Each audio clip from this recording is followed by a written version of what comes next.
The same IRS scam that's been hitting the Central Valley is also up in the Baudette region.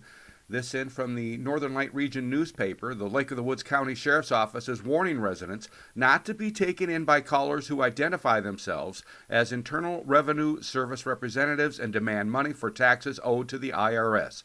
Lake of the Woods County Sheriff Gary Fish and his office has received at least 2 to 3 calls a day recently from area residents who have received calls like this.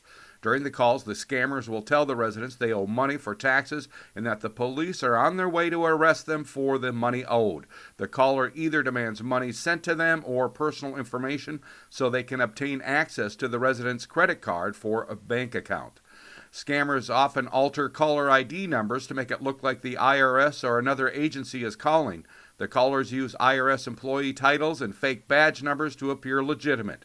They may use the victim's name, address, and other personal information to make the call sound official. The IRS reminds taxpayers that scammers change tactics, aggressive and threatening phone calls by criminals impersonating IRS agents remain a major threat to taxpayers, but variations of the IRS impersonation scam continue year-round, and they tend to peak when scammers find prime opportunities to strike.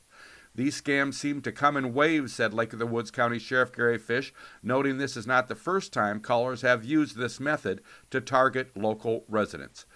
Sheriff Fish reminds community members don't give out any personal information over the phone and stresses the IRS will never ask for personal information over the telephone, but will rather send a letter through the mail.